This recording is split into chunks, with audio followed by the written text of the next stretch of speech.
জিলাৰ মহকুমাসমূহে সন্মিলিতভাৱে ২৪খন বিশেষ শৈক্ষিক অভিৱৰ্তন অনুষ্ঠিত কৰিছে।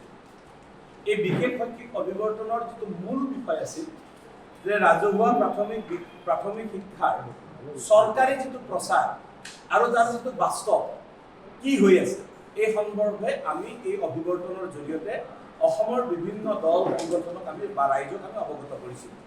এই অভিৱৰ্তনসমূহত সন্মানীয় বিভিন্ন ছাত্ৰ সংগঠনৰ প্ৰতিনিধি, বিভিন্ন সাহিত্য সংগঠনৰ প্ৰতিনিধি, অভিভাৱক সমাজ, শিক্ষাবিদসকল, শিল্পী সাহিত্যিক বিভিন্ন সময়ত বিভিন্নগৰাকী ব্যক্তিয়ে অংশগ্ৰহণ কৰিছিল। আৰু তাত আমি এই কথাখিনি কৈছিলোঁ কেইটামান বাস্তৱ কথা, যেনে আজিৰ তাৰিখলৈকে এই চৰকাৰখন আৰম্ভ হোৱাৰ পিছত বিগত 4 বছৰে মুখ্যমন্ত্ৰীৰ যিটো বৃত্তি পৰীক্ষা আছিল এইটো অনুষ্ঠিত হোৱা নাই। অৰ্থাৎ পঞ্চম শ্ৰেণীৰ ছাত্ৰ ছাত্ৰীসকল বৃত্তিৰ সুনামৰ যিটো এটা আনন্দদায়ক বা উৎসাহজনক পৰীক্ষা তাৰ পৰা বঞ্চিত হৈ আছে। অভ্যাসন আৰু মূল্যায়ন বহি যোৱা বছৰ একেবাৰে শেষ সময়ত কেইটামান মহকুমাত পালে, বাকী সকলো ছাত্ৰ ছাত্ৰীয়ে নাপালে। এই বছৰ দিব নোৱাৰো বুলি শিক্ষামন্ত্ৰী মহোদয়ে ঘোষণা কৰি দিছে। তাৰোপৰি আমি দেখিছোঁ যে শিক্ষামন্ত্ৰীয়ে সদনত কৈছে যে মাত্ৰ হেনো 3খনহে শিক্ষকবিহীন বিদ্যালয় আছে। কিন্তু আমাৰ যিটো ছাৰ্ভে বা ৰাজ্য চৰকাৰৰ শিক্ষা বিভাগৰ জিলা শিক্ষা বিষয়াসকলে গুণোৎসৱৰ আগে আগে বিভিন্ন শিক্ষক বদলীকৰণৰ যিখন তালিকা, এই তালিকাখনে আমাক দেখুৱাইছে যে অকল শিলচৰত 37খন শিক্ষকবিহীন বিদ্যালয় আছে, গোৱালপাৰাৰ দুধনৈ ব্লকত 4খন আছিল, অৰ্থাৎ 41খন হ'লেই 2টা ব্লকত। ঠিক তেনেকৈ যদি আমি গোটেই ছাৰ্ভেটো কৰি দেখোঁ তেতিয়াহ'লে প্ৰায় 400ৰ পৰা 500 বিদ্যালয় শিক্ষকবিহীনভাৱে চলি আছে। ৰাজ্যজনীয়া শিক্ষকৰ সংখ্যা 4000তকৈ অধিক হ'ব।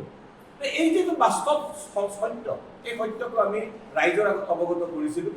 তাৰোপৰি আপোনালোকে জানে যে 2022 চনত 23 চনত মে' মাহৰ পৰা অসম ৰাজ্যিক প্ৰাথমিক শিক্ষক সন্মিলনে এটা ধাৰাবাহিক আন্দোলন কৰিছিল।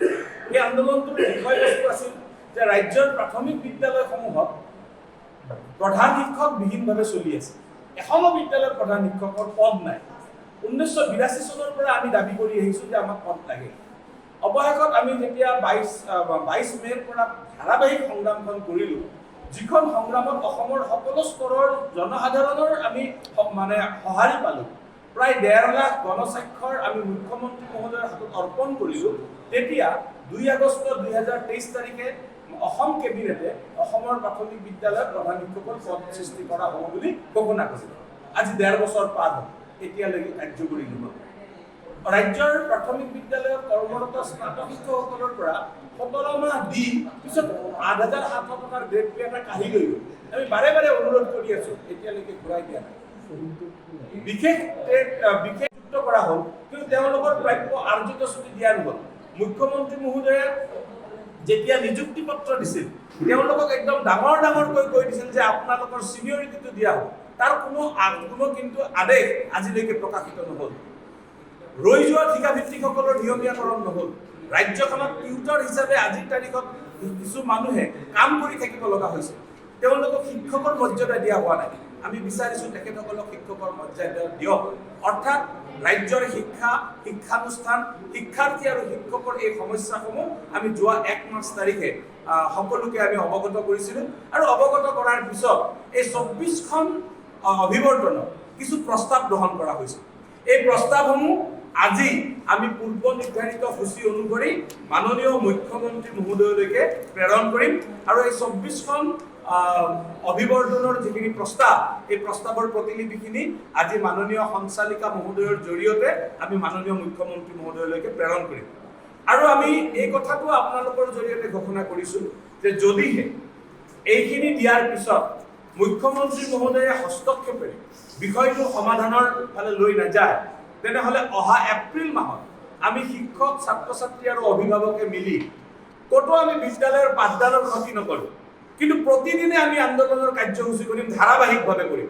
পাঠদানৰ ক্ষতি নহ'ব, কিন্তু আমি শিক্ষক, ছাত্ৰ আৰু অভিভাৱক সকলোৱে মিলিতভাৱে আমি এটা পৰিকল্পনা যুগুত কৰিছোঁ, সময়ত আপোনালোকক প্ৰকাশ কৰিম। আমি প্ৰতিদিনে আমি ধাৰাবাহিক সংগ্ৰাম কৰিম আৰু কিন্তু ছাত্ৰ ছাত্ৰীৰ আমি ক্লাছ ক্ষতি নকৰাকৈ আমি সংগ্ৰামখন কৰিম আৰু অসমৰ প্ৰতিটো চুকে কোণে কৰিম। কাৰণ অসমৰ প্ৰতিটো চুকে কোণে 34,000 প্ৰাথমিক বিদ্যালয় চলি আছে আৰু এই 34,000 প্ৰাথমিক বিদ্যালয়ৰ লগত এখন বিদ্যালয়ত যদি 50জনকৈ ছাত্ৰ ছাত্ৰী আছে তেনেহলে সিমান অভিভাৱক আমাৰ লগত জড়িত আছে এই আটাইখিনিকে লৈ আমি প্ৰত্যেকটো চুকত কিন্তু এই কথাখিনি আমি বিয়পাম যে অসমত চৰকাৰী প্ৰচাৰটো বেলেগ আৰু অসমৰ ৰাজহুৱা শিক্ষাৰ বাস্তৱতা পৃথক আমি আশা কৰিছো মুখ্যমন্ত্ৰী ডাঙৰীয়াৰ হস্তক্ষেপেৰে এই বিষয়খিনি সমাধান কৰিব যিকোনো খবৰৰ বাবে যোগাযোগ কৰক 7099017330 লগতে 7099017110 নম্বৰত